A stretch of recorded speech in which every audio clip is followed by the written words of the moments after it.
Welcome back. Today's video is all about transforming literally. We will learn how to resize, rotate, flip, distort and warp anything on your canvas. These tools make Photoshop incredibly flexible, especially on an iPad. Transforming is how you control the size, angle and shape of objects. Whether you want to fit an image perfectly, adjust perspective or create a cool effect, transform tools handle it all.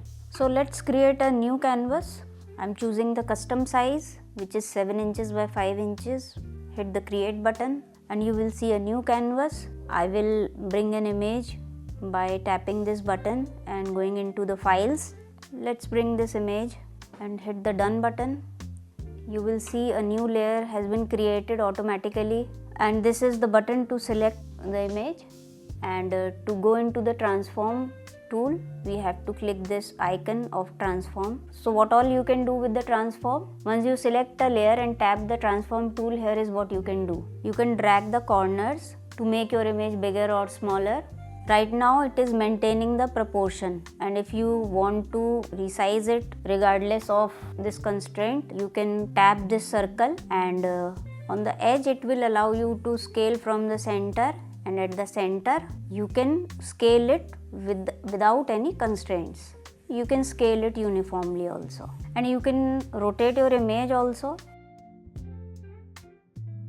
You can even rotate it at a precise angle. You can flip the image with this button. Now let's go deeper than simple resizing. Photoshop on iPad gives you some powerful advanced tools like distort. Choose this option and see what happens. So this lets you grab a corner and pull it independently. Great for matching perspective or placing objects realistically. Skew. Skew bends your image, perfect for creating effects or fitting graphics onto a surface. Then you have perspective.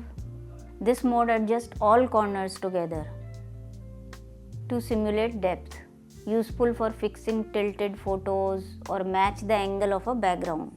And Apple Pencil gives you way more precision while transforming, especially in distort, skew or perspective modes. Use the pencil to grab the corners and use your fingers to zoom, pan.